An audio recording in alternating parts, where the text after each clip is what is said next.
আইকো Z9 turbo, যেটা recently launch হওয়া mid range বাজেটের মধ্যে অসাধারণ একটা গেমিং ফোন, যেটা রাইট নাও বাংলাদেশ মার্কেটে অ্যাভেলেবেল রয়েছে। তবে এই ফোনটাকে শুধুমাত্র গেমিং ফোন বললে ভুল হবে, এটাকে গেমিং অলরাউন্ডার ফোন বললেও চলে, বিকজ এই ফোনটিতে রয়েছে flagship grade OLED display with highest eye protection, 6000 mAh এর অনেক বড় ব্যাটারি এবং ফ্ল্যাগশিপ গ্রেড প্রসেসর তো থাকছেই। সো ভাই ব্রাদার, আজকের ভিডিওতে থাকছে আইকো Z9 টার্বো ফোনটির আনবক্সিং সহ ইন ডিটেলস, এই ফোনটি কি আপডেট স্পেক্স নিয়ে মার্কেটে আসলো এবং বর্তমানে বাংলাদেশ মার্কেটে এই ফোনটি কত টাকায় পাওয়া যাচ্ছে। তো আমাদের এই ভিডিওটি ভালো লাগলে অবশ্যই একটি লাইক ও আমাদের চ্যানেলের নিয়মিত আপডেট পেতে চ্যানেলটি সাবস্ক্রাইব করে সাথেই থাকুন। এইটি হলো আইকো Z9 টার্বো ফোনটির ব্ল্যাক কালারের বক্স, আর এটা 16GB র্যাম ও 512GB স্টোরেজ ভেরিয়েন্ট। এর বক্স কন্টেন্টে রয়েছে প্রথমেই ফোন, এরপরে একটা সফট ট্রান্সপারেন্ট ব্যাক কভার, 88 এর চার্জার যেটা টাইপ এ আউটপুটের সাথে এসেছে, সাথে type A to type C charging cable, আর সবশেষে একটা সিম ইজেক্টর পিন। ওভারঅল এই ছিল আইকো Z9 টার্বো ফোনটির বক্স কন্টেন্ট। এবার যদি আমরা এই ফোনটির দিকে আসি, ফোনটির body frame plastic polycarbonate build.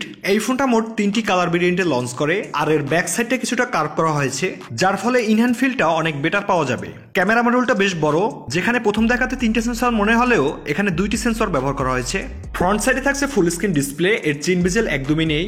Display উপরের দিকে থাকছে single punctual, in display fingerprint রয়েছে যেটা অনেক ফাস্ট অ্যান্ড একুরেট। এছাড়াও এই ফোনটিতে দেওয়া হয়েছে IP64 water and dust rating, যেটা এই ফোনটিকে হালকা পানি ও ধুলোবালির হাত থেকে বাঁচাবে। সবকিছু মিলিয়ে এই ফোনটি লুকস ও ডিজাইনের দিক থেকে অনেক ইউনিক ও প্রিমিয়াম একটা ভাইব দিচ্ছিল।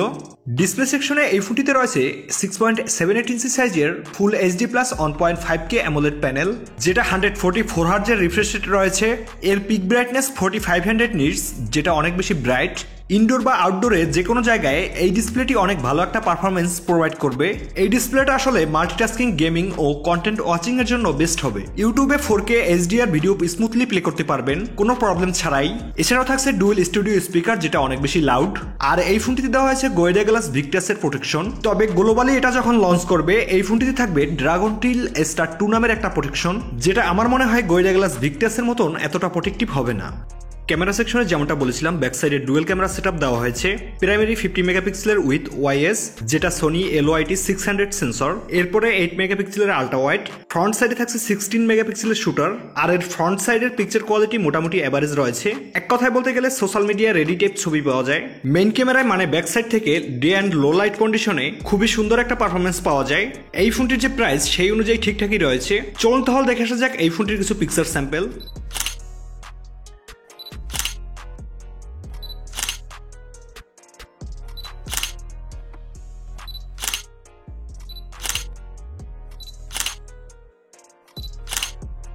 ইন ক্যামেরায় ভিডিও রেকর্ড করা যাবে 4K 30fps ও ফ্রন্টে 1080p 30fps পর্যন্ত।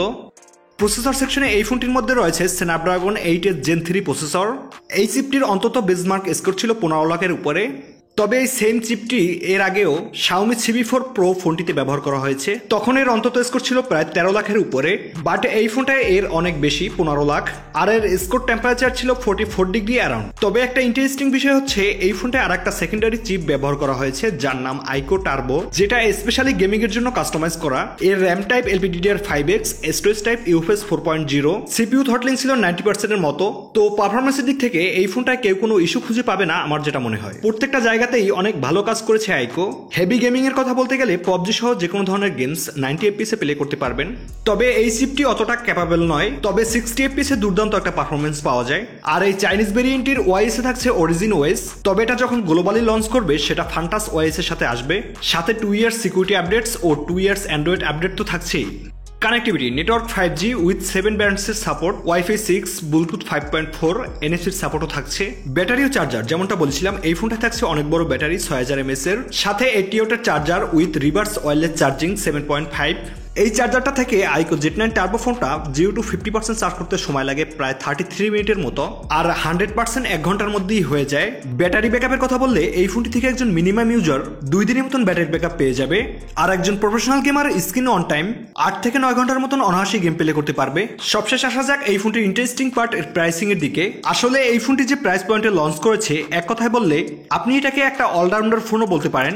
চাইনিজ মার্কেটে এর বেস ভেরিয়েন্ট শুরু হয় 12GB র্যাম থেকে, যেটা 23,000 রুপির মধ্যে লঞ্চ করে, যেটা বাংলাদেশ টাকায় রাইট নাও 30,000 টাকার আশেপাশে পাওয়া যাচ্ছে। তবে এই ফোনটি যখন গ্লোবালি ইন্ডিয়াতে লঞ্চ করবে, এর বেস ভেরিয়েন্ট শুরু হবে 8GB 128GB স্টোরেজ থেকে।